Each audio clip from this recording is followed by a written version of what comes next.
So I'm born and raised right here in Wichita, Kansas. I went to Southeast High School before I went on to Barton County to play ball. Then I finished at French University.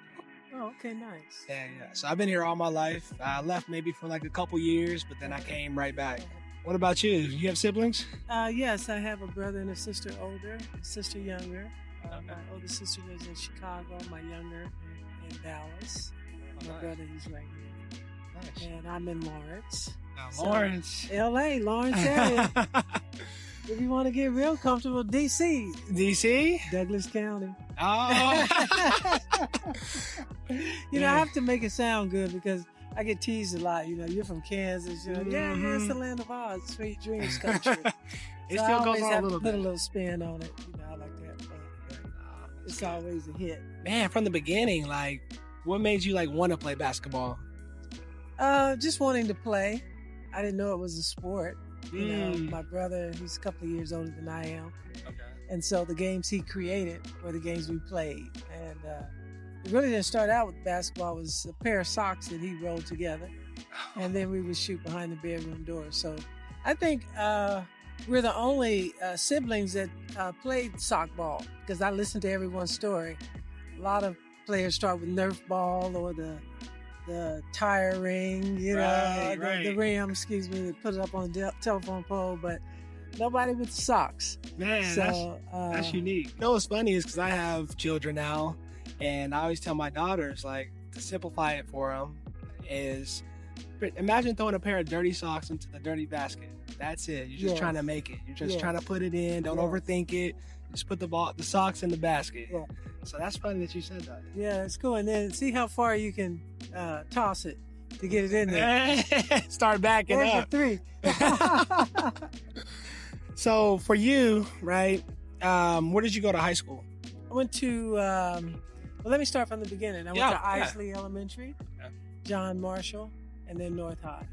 Nice. So it wasn't until North High that I started to play organized basketball, but everything prior to that was a playground and someone's backyard. Yeah. When neighborhood was neighborhood, you can go over and eat at people's houses. And they, there was always 1 or 2 people that had that real nice court in the back. Yeah. They had that vision, but everybody else was just, we was on the struggle bus just trying to shoot anywhere we could. In the dirt, on the garage, I really love this game and I want to play it more often, or was it just always just kind of transitioned into it? I loved it from the beginning. I didn't know it, but when I think back, my brother, he created all kind of games. We played everything. Yeah. But when I got introduced to basketball, I didn't want to go do the other games. Right. So, and then, I had to go through, they didn't want me to play because I was a girl. So mother made me go in the house. I went through all that. So I had to watch. I just had to watch. And if it was a good day for me, then someone didn't show up. So they needed someone to balance the team. So that's where I got in, or either I had to be able to make a free throw, pick the team. I learned that early. But yeah, it was just trying to fit in. Yeah, I feel that's where you get a good competitive advantage being put in those situations, because being the only girl and playing with the boys and, just a little bit different game and learning. Yeah, they were so quick and things were going so fast. If I didn't get it, they weren't going to let me come back. So I had to get it. Yeah. I had to get it. Yeah. And I got it. So jumping to KU. Yeah. Lawrence. How was that transition from high school to the college game? Recruiting is so different now. You know all about recruiting. You have to understand that when I came along, schools could only write you a letter, and then if you wanted to visit a school, you paid your own way. So it was, I didn't know a whole lot, I was recruited by Wichita State. I was recruited by KU, but I really didn't know what it meant. I had to go to the guidance counselor every day for them to explain it to me, to make me understand, you could go to college, get a scholarship. What does that mean? Yeah. I didn't know what it meant. And I couldn't tell them that I didn't know what I didn't know. It was too embarrassing. Right. So the whole time I'm just every day just trying to listen and find out what was going on with the players on the men's side. Right. Just trying to pick up anything I could to figure out this puzzle. I never really figured it out. I just kind of went along with the program, and certain things I knew I needed to do. I needed good grades. Right. And I don't know, I just never understood it. However fate would have it, one of my classmates, he was in the library studying. And I'm like, dude, why are you in here studying? we need to be doing something else. Yeah. But he wasn't studying anything that was going on at North High. He said that his brother showed him how he could go to Wichita State. So he was taking a college course sitting right there. Wow, I'm like, you can do that? And so he told me how I do it. And so I think that was a divine meeting, because later when I got my graduation money, I wasn't sure about college because I just didn't get it. Right. So I took that money, enrolled at Wichita State so I could figure out what it is we're supposed to be doing once we get there. That took 9 hours, and I realized that all you have to do is study. I thought school was for quote unquote really smart people. Mm-hmm. I was never really told that I was smart, but I mean, I got grades. But yeah. They told me I could play basketball. They told me I could do schoolwork. So anyway, I just kind of figured it out. I'm like, oh, well, all I did was read this book. Well, just keep reading the book, and I just kind of figured it out after that. It's nice because I relate to that. If you don't have somebody in your corner directing you, especially that transition from high school to college, I mean, that's like, what's being an adult? What's school? Am I there by myself? My parents aren't going, so like, what am I what's expected of me? It's culture shock. Yeah, it's a lot. Yeah, it is. It's a lot. So if you don't have somebody in your corner, like for you, at least you had the conscience to like, I need to talk to someone. I need to talk to my guidance counselor. Because I feel like there's a lot of people that miss that step, and like I said, you don't know what you don't know, or if you don't ask for help, in the sauce. You get lost. So I feel like that's very relatable. So that's a big bonus for you. Yeah, I was the first scholarship player at the University of Kansas, full scholarship. So you were the first scholarship player. Because Title IX had just come into play, and colleges were trying to get even footing to balance things out. Right. It didn't come like all at once. It was like one here, and then one there, and then another here. And yeah, so very selective.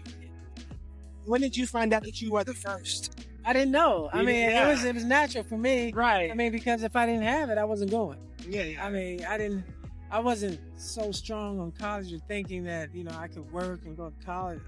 You work, you're going to work. Here's where we're going to stop right here.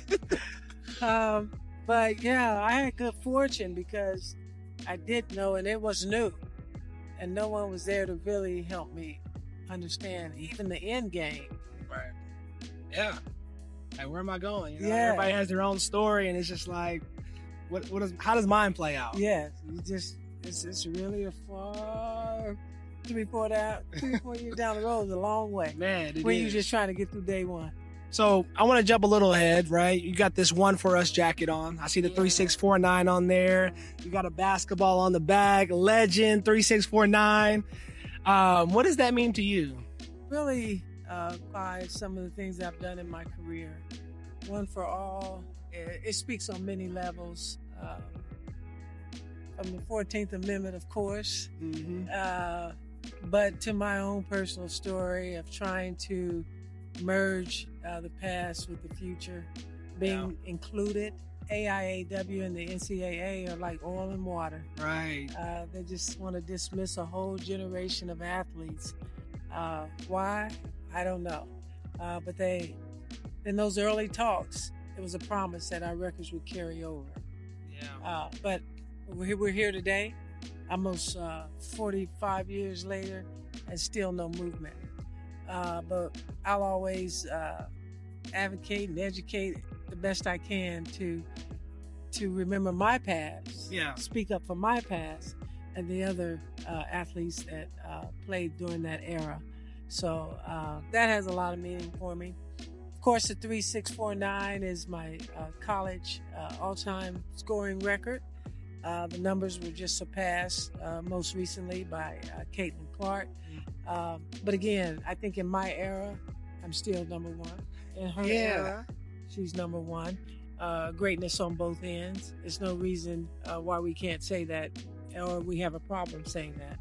I had the opportunity to go to Iowa to watch a game when she surpassed the numbers for Pistol Pete, and we met out on the court. And what that meant to me was that the AIAW and the NCAA did merge that day for me personally. Yeah. It's a big deal. She's done so much to elevate the game, but not only that, all the attention, quote unquote, eyeballs that she brought to the game. She also helped resurrect the past, and that's how I happen to be in that arena, to be recognized in that way. So, you know, I see it also as a hand of God. I should have been nowhere in the, in the arena, but here I am. Yeah, just front and center with everybody else. And when I was out, just raking my leaves when I was invited. So, yeah, that's amazing. My nephew said it best. He said the universe has some unsettled business, and so I kind of thought about that. So after 43 years, to be acknowledged, not by anyone, not by any governing body, but first and foremost by myself. I found my voice in it because I waited patiently for someone to recognize. They never did. But the lesson in that to me is, hey, you got to speak for yourself. Man, you got to speak for yourself. Nobody else will. Nobody else will. You got to do it. And when you do it, it's going to be like, it's a freedom that's so beautiful. You can never go back any other way. I love the story. Like, Caitlin Clark did a lot for basketball this year as far as the accolades and the performances she put on in the tournament and just her career as an athlete. But there's a lot of changes in the game, so a lot of people don't know that. Like, what's the biggest differences for you to see versus when you played? Well, I'll start. When I played with the men's basketball. We had the 2-point shot. Today's game is a 3-point shot, smaller ball to fit the hands of the women. It's much tougher to shoot a 3-ball with the men's ball than it is with the women's ball. The women's ball was created just for that. Also, social media. People know what's going on in California, across overseas, on the whole planet, everywhere. Yeah. So that and just new fans and I don't know, just the coverage that being given to the game. I mean, all the games for the women this year, I believe they were televised. When I started, if we got a little article on the back page, on the very back page, at state tournament or some big event, then you were doing really well. Yeah, you hanging that up. Yeah. Like, hey, look, I'm flipping it. Got a color shot on Sunday. Oh. Yeah. And now we don't even have newspapers hardly. Yeah. It's a lot.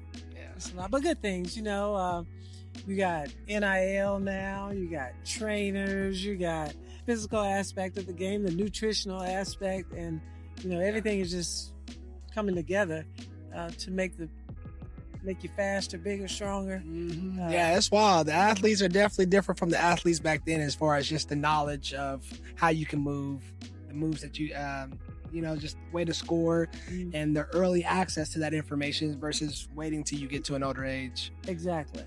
Well, I'll say for me, so growing up, playing at the Lynette Woodard Center, that's what we called it. You've always been a staple in my life. To just see your picture up there on the wall, and I'm like, okay.